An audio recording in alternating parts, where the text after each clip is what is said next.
Bonjour, c'est Jeannette Karuna de l'école de la transformation profonde. Donc, comme je vous dis, je reviens juste de la salle de sport et je voulais vous partager deux expériences de réflexion. Donc, la première, c'était sur le jugement par rapport à la personne qui était trop enrobée au niveau du poids et donc faire attention à ne pas porter un jugement instinctivement, quelle que soit la situation que vous trouvez en face de vous. Et la seconde est un peu plus personnelle et qui est donc sur la structure, le respect des règles. On est au moment de cette vidéo en 2020, on est dans des situations de contraintes, de structure, d'obligation avec ce fameux virus. Mais bon, si vous l'écoutez dans 3 ans, je veux dire, le contexte sera le même au niveau du message que je veux vous faire passer. Donc, on est à la salle de sport, dans toute cette contrainte et obligation sanitaire. Donc, il est écrit partout de mettre le masque, pas pendant le sport, mais il faut qu'il soit visible. Il est écrit partout. On met à notre disposition en fait des petits bidons avec de javel, de l'eau javelisée dedans pour désinfecter nos mains, nos machines, etc. Donc moi, comment je fonctionne? C'est tout ce qui est écrit, hein, mascara obligatoire et c'est tout. Comment moi je fonctionne? Déjà, Covid ou pas Covid, j'ai toujours ma serviette, je me mets pas dans la transpiration des autres personnes. J'ai des gants de sport, je ne touche pas. Après les gens, c'est toujours des nids à microbes, hein, tous ces lieux. Hein.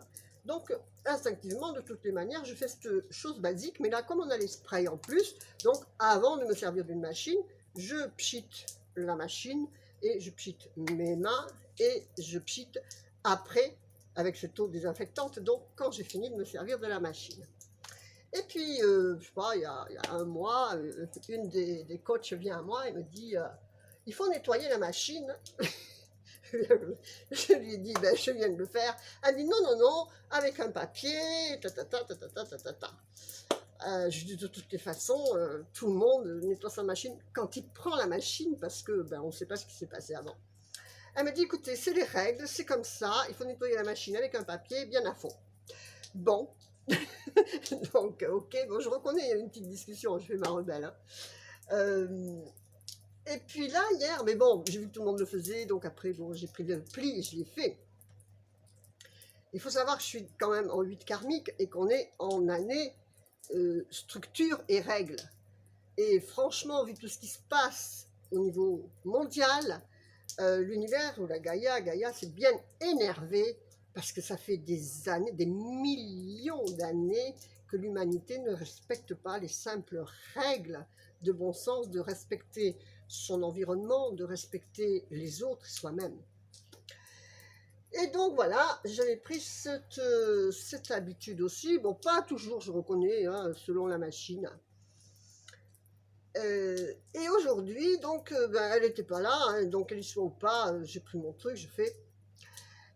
Mais dans ma tête, j'étais sur la dernière machine et je dis, ah, je vais pas la nettoyer complet.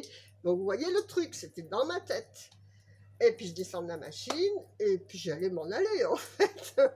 Je me retourne, qui c'est qu'il y avait à 1 mètre derrière moi, la fameuse coach qui venait d'arriver, et qui me regardait d'un air un peu coquenard, bon, bienveillante, elle avait le sourire, donc oui, elle ne devait pas avoir le masque puisque je voyais son sourire. Mais c'était rigolo parce que c'était vraiment comme si elle avait lu dans ma tête, donc comme si l'univers me regardait comme ça et me dit alors, qu'est-ce que tu vas faire? Tu vas la nettoyer cette machine ou pas? Et donc voilà, c'était le truc que je veux vous faire passer. Donc, et bien sûr, si vous avez en plus soit la dette karmique du travail ou bien la leçon d'incarnation sur le travail, le respect des règles, l'univers cette année ne fait absolument pas de cadeau, mais en même temps, il nous fait un magnifique cadeau puisque ça nous donne l'opportunité de vraiment pratiquer nos leçons karmiques avec conscience. Et je crois que c'est une qui me restait vraiment à pratiquer. Je vous invite à faire le bilan cette année parce qu'on est quand même tout le temps, hein, mais là, au moment où vous m'écoutez, faites donc le bilan de vos leçons karmiques, de vos dettes karmiques si vous êtes à la MGK, mais vos leçons karmiques, c'est facile à calculer. Je vous mettrai en dessous de cette vidéo un lien avec un petit webinaire que j'ai fait sur le calcul des leçons karmiques, comme ça vous allez pouvoir calculer vous-même vos leçons karmiques, et de faire un bilan régulièrement chaque année, et de voir là où vous en êtes dans cette application de vos dettes karmiques, de vos leçons karmiques et dettes karmiques si vous êtes à la MGK. Parce que voilà, c'est comme ça. Et bien sûr, j'ai été voir sur mon PGA, donc l'alignement de la journée, et bien sûr, je vous le donne en 1000, c'était une journée structure et règles à respecter. Donc pour vous dire que, voilà, l'univers est toujours à l'affût de ce que vous faites, et il lit dans votre tête, et voilà, c'est à faire attention, à toujours être en conscience de ce que l'on fait. Et en même temps, voilà, si j'avais nettoyé la machine, je veux dire, automatiquement, j'aurais pas pris cette conscience que je le fais pour en même temps guérir et pratiquer une leçon karmique. Ok? Namasté, bonne continuation, à bientôt. Au revoir.